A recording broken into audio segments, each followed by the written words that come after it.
is a test to help analyze personality and psychological health. It's called the Minnesota Multiphasic Personality Inventory. Try to say that 3 times fast. It asks a lot of strange questions, but in the hands of a good psychologist, it can tell if a person is emotionally healthy or deeply disturbed, if he or she is well-adjusted or paranoid. When you take the test, they actually don't tell you that it's not so much about getting the right or wrong answer, but it's how your answers are interpreted. So here's one of the most debated questions on the test. How would you answer this? Agree or disagree? Do you hear voices? That's it. Do you hear voices? How would you answer that? At face value, the answer should be, no, I don't hear voices. Insane people hear voices. I only hear voices when people are talking to me. Aha. And a psychologist would interpret that to mean good. That person sees reality, no pretension, a well-adjusted person. Of course, you could answer, yes, I hear voices. I can hear Father Jamie speaking right now, so of course I hear voices.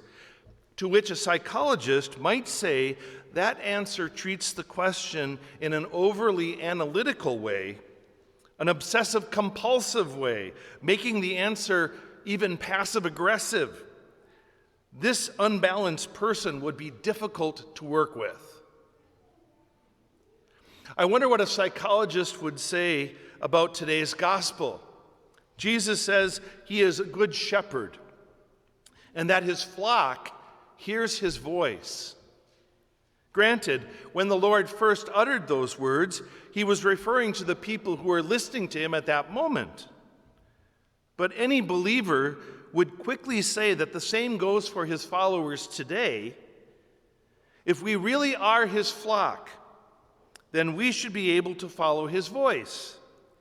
We disciples should be able to quiet ourselves and listen deep within to know what Jesus is calling us to do in order to accomplish our part of his mission. So, my friends, do you hear voices? Is the Lord calling to you? Agree or disagree? Don't look around right now because you're probably sitting next to an insane person.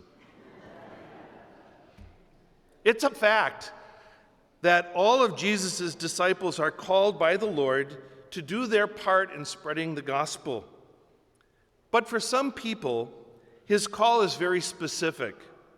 They're called to leadership in the church, as a priest or a sister, as a religious brother or a deacon.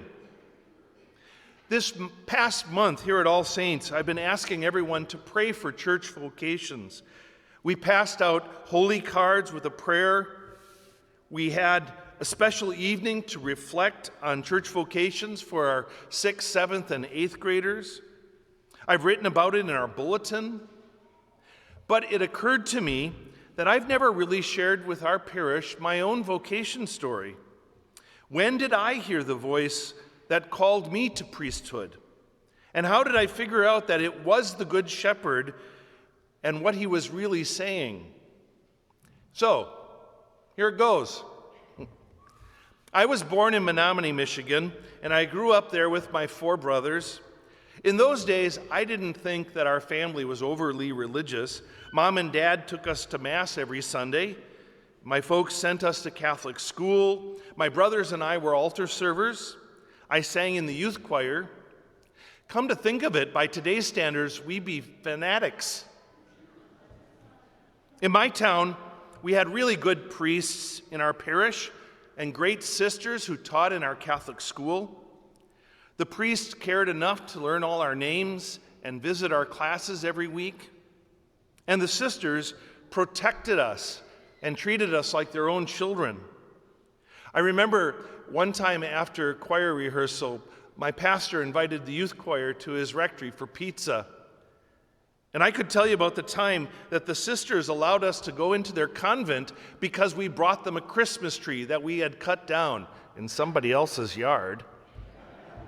They didn't ask us where it came from.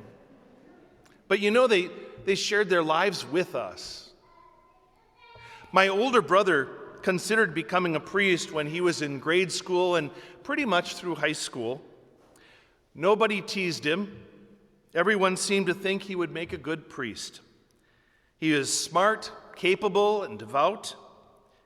In the end, he didn't go to the seminary like we all thought he would, but I suspect his own interest is what set the stage for me. When I was a kid and through high school, I liked going to Mass. Giving time to God each week made a lot of sense to me. I especially liked serving at the altar. I served weekends, I served daily Mass, Holy Week, weddings, and funerals. I would even go to church during Lent so I could serve the Stations of the Cross. And also, I did like to pray. I would often pray when I was walking home from school, or in the summer I would pray when I was out hiking the woods around my house. And because of it, I felt Jesus was close to me. And yes, I could hear his voice. Maybe not like a vocalization in my ears, but more like an impulse in my heart, or a nudge moving me in one direction or another. During my junior year in high school, I did what most teenagers do. I began to ask myself, what are you going to do after school's over? My first thought was to become a teacher. I also considered learning business so I could work in my family's grocery store. From time to time, my parents suggested that I consider medicine, but I don't think it was because I was so smart. I think it was because I was always getting banged up on the playground or breaking my ribs climbing trees in the backyard. In the back of my mind, though, another thought kept coming to me. Jamie, why don't you think about becoming a priest? Perhaps it was because my older brother had considered priesthood that I did not dismiss that idea outright, but I began to give it serious consideration. More and more I realized that I liked being at Mass. During the homilies, I used to sit in church and think about how I would preach if I was talking about that scripture reading. And sometimes later on, I would be sitting in church thinking about how I would remodel the church if I ever got the chance. Of course, I'd paint it blue.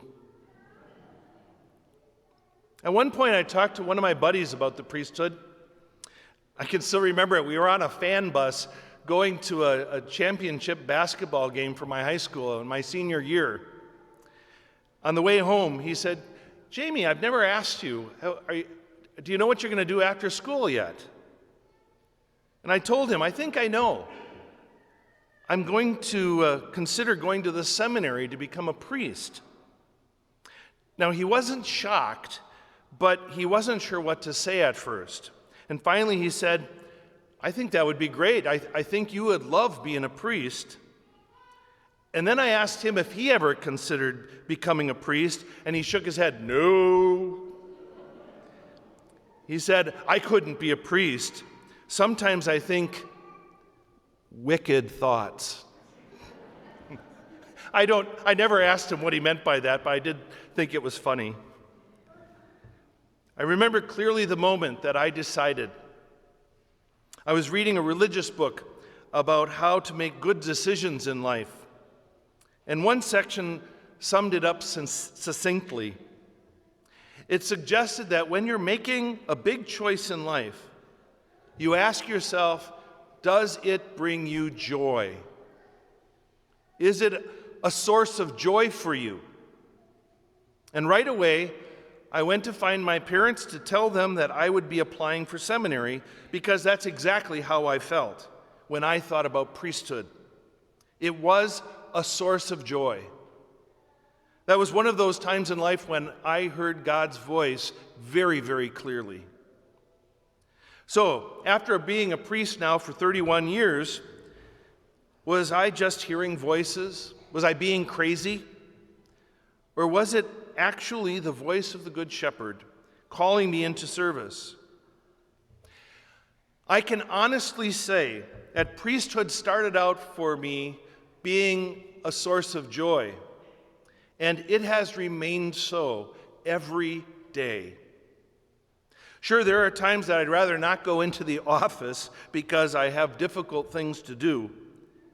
But I can say that there has never been a day where I wish I would have done something else.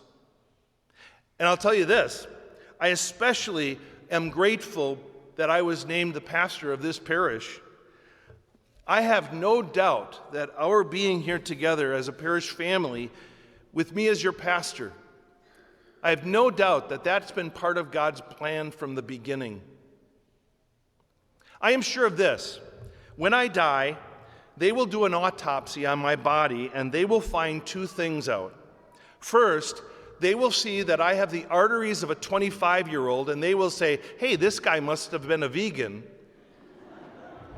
And the second thing they will find is a tattoo on the back of my heart that says this man should be a parish priest. That is how sure I am that God has called me to this life, a life that I give thanks for every day. So, please continue to pray for church vocations. Please encourage the young people of our parish to consider serving in the church. Wouldn't it be great to have more members of our parish many years from now looking back on their life of service and then be able to say how grateful they are because they have lived a joyful vocation? And who knows? Maybe the young person that we begin praying for today, the person that we encourage, maybe they'll end up a few years from now being the pastor of All Saints. Lucky them.